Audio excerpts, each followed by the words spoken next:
Dr. Nathan Bryan, you have committed much of your life to writing about and educating people on a subject that I know absolutely nothing about. But from doing the research for today, I'm pretty shocked that I don't know more about this subject. So for those people who have just clicked to listen to this conversation, can you tell them the mission you're on and why it's so important? Yeah, well, thanks so much for having this conversation with me. I think that illustrates the problem, right? Someone as informed as you don't know anything, I've never heard of nitric oxide. So It's important for us to just make a distinction between like nitric gas that people inhale, and that if you played like some of those racing car games, you press a button and the car goes really fast. If you well, that's nitrous. nitrous, yeah. These are two separate things. No, very good point. So this is not nitrous oxide. Nitrous oxide is, in medicine, it's a dental anesthetic, right? It's a gas. It's called laughing gas. That's N2O. That's the chemical formula. What we're talking about is nitric oxide, or NO, one nitrogen, one oxygen. But yeah, they sound very similar, but they're completely different. This molecule is foundational for human health and longevity.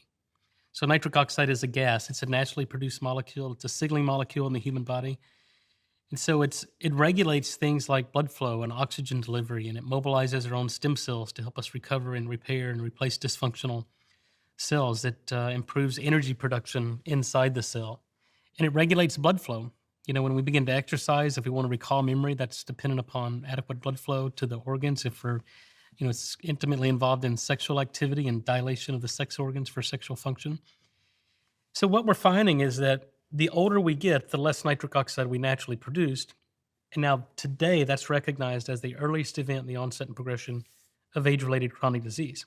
So my mission is to inform and educate the global population on how important, number one, what nitric oxide is, how it's produced in the human body, what goes wrong in people that can't make it, and then perhaps most importantly, how do we prevent that age-related decline in nitric oxide production so everybody can be empowered to take control of their own health and prevent age-related disease. And that's what the science tells us, but as you illustrated, most people have never heard of this.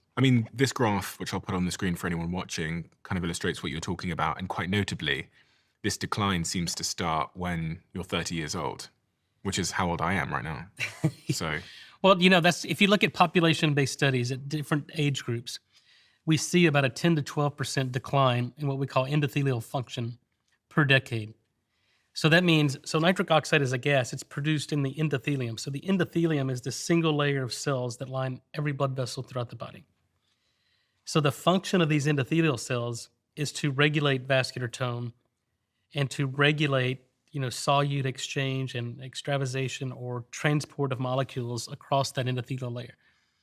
And so when your endothelial cells can no longer make nitric oxide gas, they no longer dilate, so the blood vessels become constricted. You start to get inflammation, you get stiff arteries, plaque deposition, and that's what starts cardiovascular disease or atherosclerosis. Someone that's struggling with their nitric oxide levels at the moment, what kind of symptoms would they experience? Well, we know there's a hierarchy, right? So the first sign and symptom of nitric oxide deficiency is usually erectile dysfunction. And when you think about this, when we're stimulated or we're about to have intimacy with our partner, we have to dilate the blood vessels.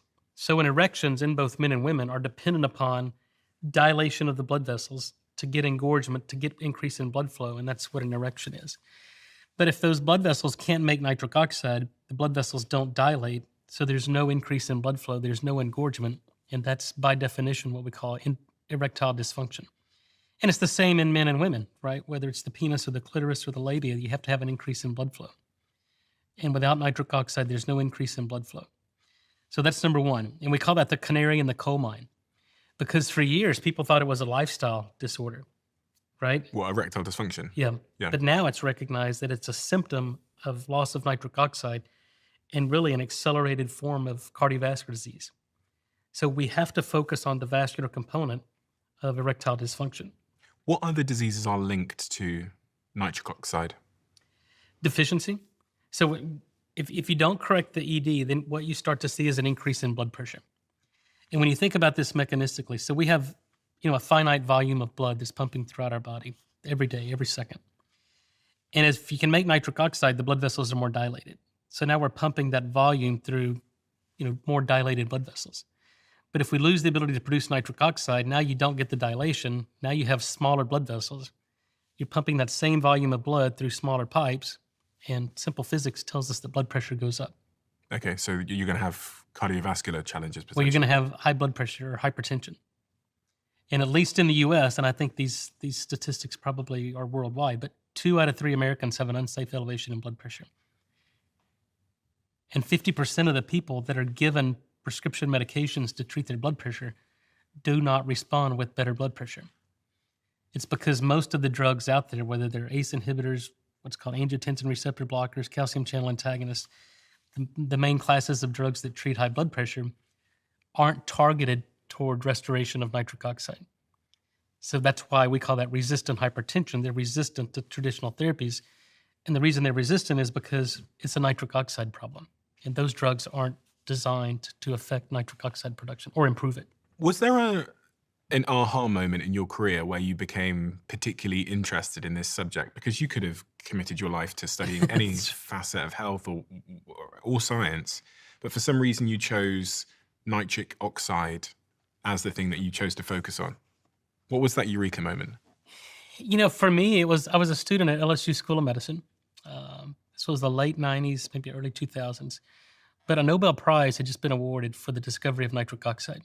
There were 3 U.S. scientists that were awarded the Nobel Prize in physiology or medicine in 1998.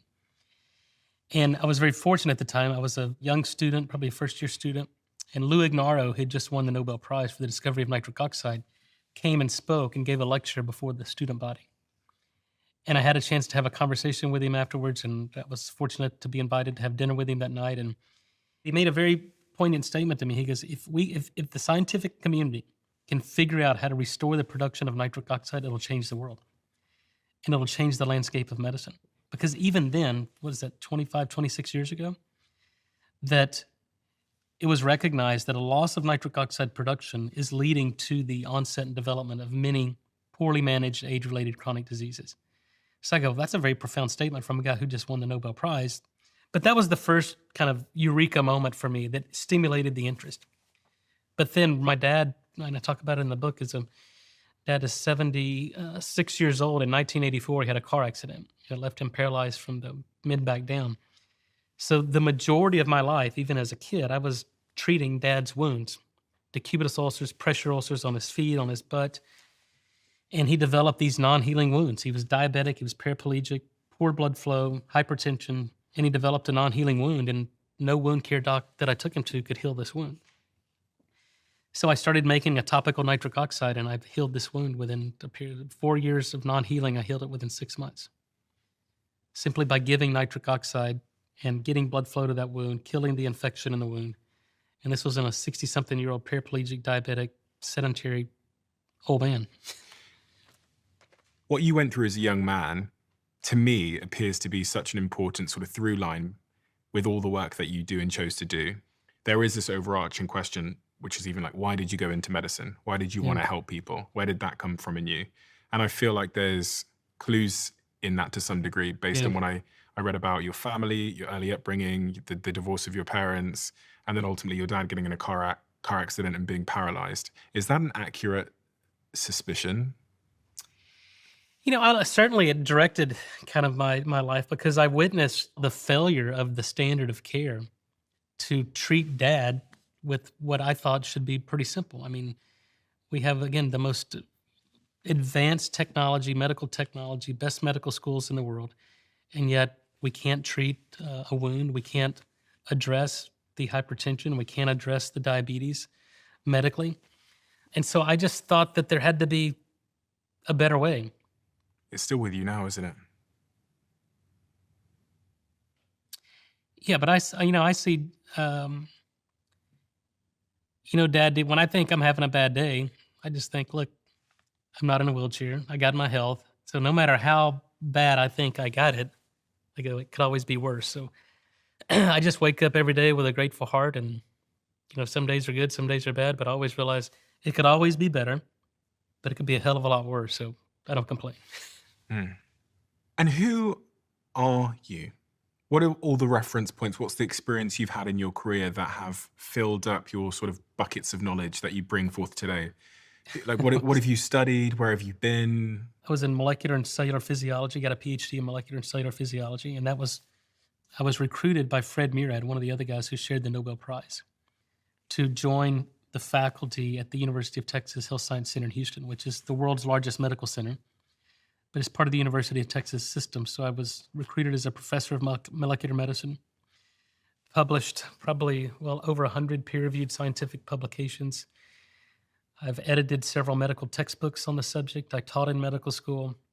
And then I resigned from academia, I guess, several years ago during COVID to focus on the next phase of my career, is taking this 25 years of science and research and discovery and now bringing that to the fore for safe and effective product technology, drug therapies, to eradicate a lot of these poorly managed chronic diseases that we're faced with today. So let me get this straight. I'll repeat back to you what I think I understand about nitric oxide, and you tell me if it's accurate. So this nitric oxide is a chemical that is in all the blood cells of my body, and it allows my blood cells to basically expand, open up, so blood can flow through there. So if it dilates the smooth muscle. Okay. So it's not affecting the cells vessel per se, but it's dilating the smooth muscle that surrounds the blood vessels, which and is that leads to causing relaxation and dilation. Fine. So my blood cells would then expand, Your blood vessels, and more blood would go through there. But if I'm deficient, that mechanism doesn't work, and my blood cells wouldn't ultimately expand through the relaxation of the muscles. That's right. And therefore, I would have higher blood pressure, which can lead to a series of downstream diseases and consequences. And so when we look at the graph that I showed a second ago, where we're seeing, for anyone that can't see this graph because you're listening on audio, we're seeing nitric oxide levels in young people up to the age of roughly around 20 are optimal. And then from about 30 to 70, there's this tremendous sort of 80, 90% drop. When I look at that graph, though, my question becomes, is that not just aging? Is that not just normal? Is that not just inevitable?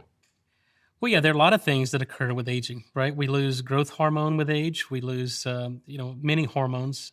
Nitric oxide is a hormone that we first discovered. Nitric oxide as a hormone back in 2007.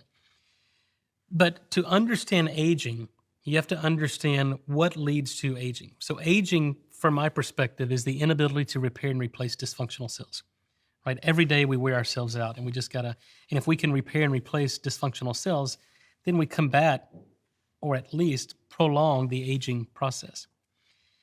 So what the science tells us in nitric oxide is that loss of nitric oxide production is the earliest event in the onset and progression of age-related chronic disease.